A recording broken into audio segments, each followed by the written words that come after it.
As the sun sets over the horizon, a lone figure stumbles upon a secluded village hidden deep within a dense forest. The traveler is immediately struck by the eerie silence that hangs over the deserted settlement. Crumbling houses and overgrown pathways tell tales of a community vanished without a trace. Driven by an insatiable curiosity and maybe a little bit of madness, he ventures deeper into the heart of the village, determined to uncover the dark secrets that lie dormant here. Our traveler is a man named Thomas, a paranormal investigator, who travels around the world uncovering mysteries. Thomas found shelter in an abandoned barn, huddling in the hay as darkness pressed in around him. The village seemed different in the daylight. The mist had vanished, revealing a landscape frozen in time. He noticed a weathered wooden box nestled beneath the floorboards of one of the houses. The entity had corrupted them, twisting their minds and turning them against one another. The weight of its history pressing down on him, he knew he had stumbled upon something truly sinister. Determined to break the cycle of fear and despair that clung to this place, he began to plan his next move. As he brushed away the grime, he saw that it contained a picture of a young girl who looked eerily similar to his sister. His heart skipped a beat. Could there be a connection between his sister's disappearance and this forsaken village? Fueled by renewed determination, Thomas continued his exploration. As he stumbled through the tunnels, he realized with growing horror that he was being watched. Then suddenly, the tunnel opened up into a vast cavern.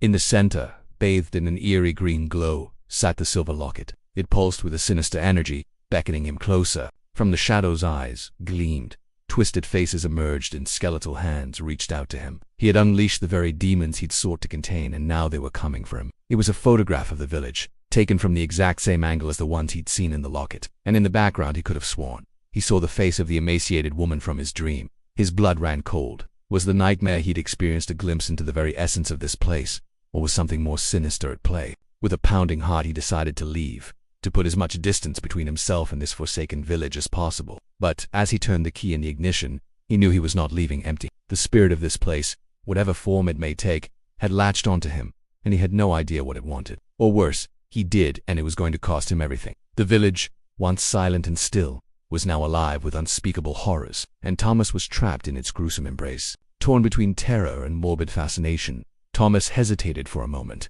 then reached out and took the locket. A presence slithered through the darkness, its icy fingers brushing against his skin, sending shivers down his spine. When he regained his senses, he found himself back in the village square. The air was thick with the scent of decay and the sound of distant screams. The silver locket lay on the dashboard, pulsating faintly. He remembered the journal, the whispers, the tunnel, and the horrifying figures that had emerged from the darkness. Had it all been a dream, a figment of his imagination, or was he truly in danger? He looked down at the locket, now pulsing with an even stronger, more sinister energy. Then he heard a voice that seemed to slither into his mind. "You have the key, Thomas.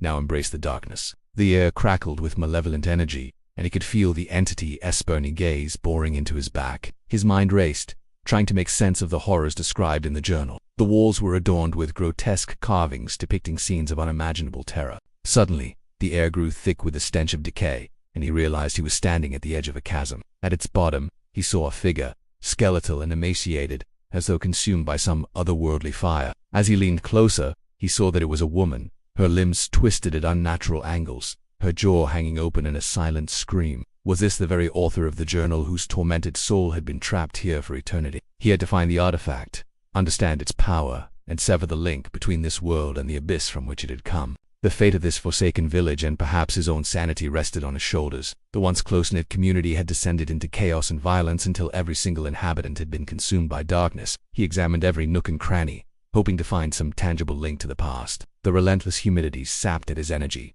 blurring the line between exhaustion and madness. Just when he began to lose hope, he discovered a cellar hidden beneath the floor of one of the houses. Descending into its shadowy depths, he found a trove of artifacts. The last entry in the journal was a desperate plea for help, a cry of anguish that echoed the torment of a soul trapped between worlds. The author spoke of sacrifices made, of blood-soaked rituals, and the chilling certainty that they were all doomed. The final sentence was a chilling epitaph. "There is no escape. We are trapped in an endless abyss." It was small, intricately carved with those same strange symbols he'd seen earlier. Hesitantly he opened it, revealing a collection of old photographs and a leather-bound journal. Whispers slithered through the cracks in the walls, slithering into his ears, and he could have sworn he heard voices chanting in an unknown tongue. Fear tightened its grip around his heart as he tried to piece together the puzzle of this forsaken village. What secrets did it hold? And how far would he go to uncover them? He's driven by the disappearance of his sister years ago. This time, Thomas has come to this remote village after receiving a letter from someone claiming to know what happened to her. Their eyes, however, stared directly at the camera with an unnerving intensity. The journal was filled with spidery handwriting detailing the history of the village and its inhabitants. As Thomas delved deeper into its pages, he uncovered a tale of an ancient evil that had seeped into the very foundations of the town. He learned about a group of settlers who'd come to this isolated valley seeking a new life, but their dreams of peace were shattered when they unearthed an otherworldly artifact. It spoke of a malevolent entity that dwelled within, an entity that craved worship and offered power in exchange. But the road to unraveling the truth is fraught with peril as malevolent spirits and malevolent locals do their best to drive him insane. With each step he takes, he's confronted by visions, whispers and signs that seem to mock his every move. Thomas finds himself battling not only for answers but for his very sanity. Can he withstand the onslaught of terror and emerge victorious, or will he succumb to the darkness that threatens to consume him? Join us as we delve deep into the chilling narrative and find out together.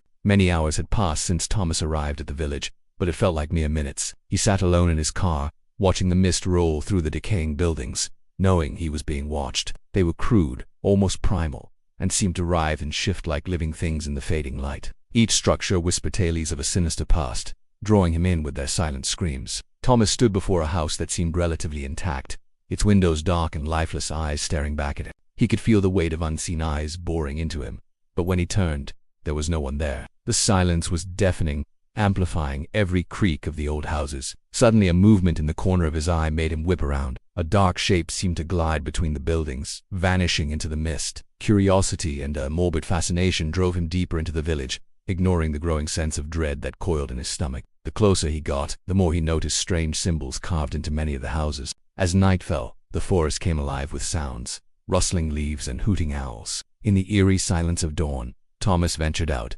shaken but resolute. The photographs showed villagers who seemed caught in some sort of ritual, their faces obscured by strange masks. As he read on, Thomas realized with a growing sense of horror that these settlers had willingly opened the door to hell. Thomas closed the book, feeling as though he was suffocating in the oppressive atmosphere of the village. Days turned into nights as Thomas scoured the village, searching for clues. Amongst the dusty relics, he found a silver locket, its surface tarnished but intricate. He navigated a labyrinth of tunnels that lay beneath the village, each turn revealing more horrifying secrets.